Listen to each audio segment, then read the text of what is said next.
Hey everyone, my name is Peter Glugowski, and welcome to a somewhat different episode of Times Square Kung Fu. During the New York Asian Film Festival this year, Frankie and I were given a chance to send some questions over to Baby Assassins director Yuga Sakamoto about the latest chapter in the Baby saga. While we couldn't meet with him face to face, through the help of the New York Asian Film Festival's translators, shout out to Koichi Mora, Ching Jin, and Claire Gu for setting this up, we were able to pick his brain a little about what he hopes to achieve with Nice Days. Just a heads up, there will be some light spoilers in this interview regarding Nice Days, which does not have an official US release date yet. In Japan, the film will be hitting theaters on September 27, 2024. Interestingly, the recently announced TV series Baby Assassins Every Day will be premiering on September 4th, 2024, likely as a way to promote the new film in the weeks leading up to its release. As with the previous two Baby Assassins films, Wellgo USA will be handling distribution in the West. With that out of the way, let's get into the interview, which I will be narrating over some clips from Baby Assassins 1 and 2. Sakamoto-san answers the majority of the questions, but producer Yusuke Suzuki chimes in on a couple to add some extra insight. To kick things off, Frankie asks Sakamoto-san the following. I noticed the Baby Assassins are a lot more tactical in this film compared to the previous ones. Is this something that is going to transition into the TV series? Sakamoto-san responded, it's simply because we wanted to shoot a lot of action. We tried to keep the atmosphere of the previous films, but make it more like Mission Impossible. Suzuki-san added, we wanted to enter the next phase of the series after the first two films. Interestingly, I noted this similarity in my review on Flixus. The action design in Nice Days is not only a lot more dynamic, but seems to be taking some cues from Hollywood films. While that might sound dissatisfying taken at face value, I mean it in the best possible way. Action director Kensuke Sonomura has borrowed from recent greats instead of relying on quick cuts and disorienting camera angles to trick viewers into thinking something cool is happening. Following up on that first question, Frankie asked, this film is very different from the last two films in approach and tone. It is way darker. Was it something you had in mind when you started making these movies? Suzuki-san predicated Sakamoto-san's answer by saying, I requested that he make the film more action-oriented than the previous one, which absolutely shows in the final cut. Sakamoto-san responded, I don't think it was very dark at the script stage. I think the character of Kaede Fuyumura, played by Sosuke Ikematsu, also began as a more humorous character, but as I was filming, I realized I love violent films and I ended up going overboard. To that end, Frankie complimented Ikematsu-san's performance and wanted to get some insight on the direction for the character. He asked, Sosuke Ikematsu is a fantastic villain in this film. He reminded me of Yasaku Matsuda's character in Toru Murakawa's The Beast to Die. What was your inspiration behind such a character? Sakamoto-san was quick to congratulate Ikematsu-san on his performance and answered, I'm proud that we could create a great villain and have to thank Sosuke Ikematsu for that. I wanted to create a character with a complex inner life, but without making the audience feel too much sympathy for him. In the final film, this is absolutely achieved. There is a brilliant bit where Mahiro is boxing in his apartment while the Assassin's Guild is searching for him that then transitions into his past life.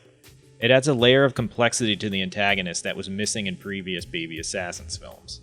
To wrap up our discussion on villains, I wanted to know how Sakamoto-san is crafting villains for the upcoming TV series. His response was humorous, with him stating, I would like to have an enemy such as a tax accountant who's chasing the assassins.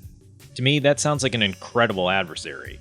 A villain the babies can't simply kill, as it would cause more headaches than if they just dealt with him through the proper legal channels. As for what Sakamoto-san is planning for the TV show, he added, I have a lot of great things in mind, like crawling around and wielding knives. The next obvious topic of discussion was about lead actresses Saori Izawa and Akari Takaishi. They are instrumental in not only making these films work, but in creating an appealing duo to hang these stories on. Frankie asked Sakamoto-san, Saori and Akari have great chemistry in these films. How much input do they have in the creative process? Sakamoto-san stated, we give them quite a lot of freedom to perform their roles. Sometimes I let them improvise and try new things. They don't make big changes, but I do ask them to modify a lot of the nuances in dialogue. I also asked about the type of training the two go through, but at this point in the series, they're very well rounded. We just had them do a lot of practice since the two already had a pretty good foundation, Sakamoto added. That solid foundation likely came in clutch considering the choreography in Nice Days is a bit more brutal. As Frankie noted in his question, the choreography in this film is way more brutal. What was the most challenging aspect of making this happen with Kensuke Sonomura? Sakamoto-san said, I think it's about creating drama. I think he gave us a lot of flavor and made the action scenes more emotional. That's the wonderful thing about Mr. Sonomura.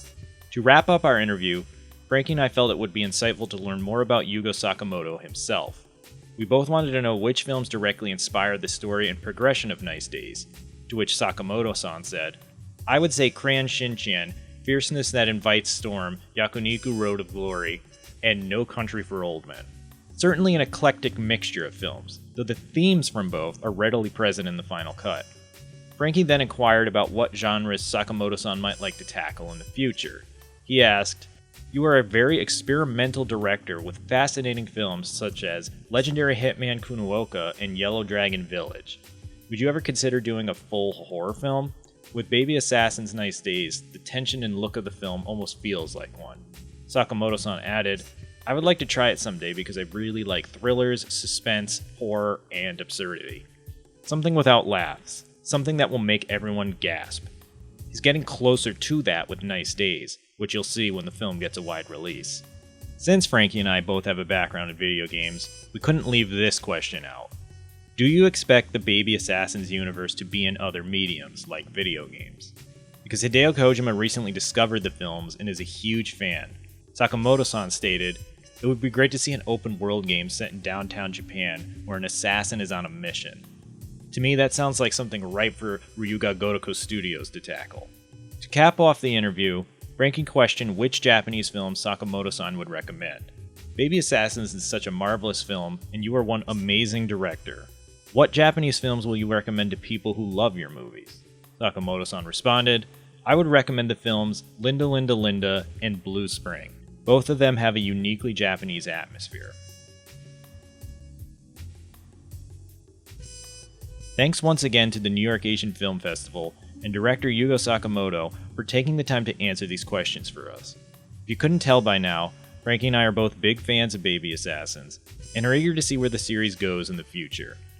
If you haven't seen the films yet, Wellgo USA has some solid Blu-ray releases available for purchase. Both films are also available to stream via Hi-YAH.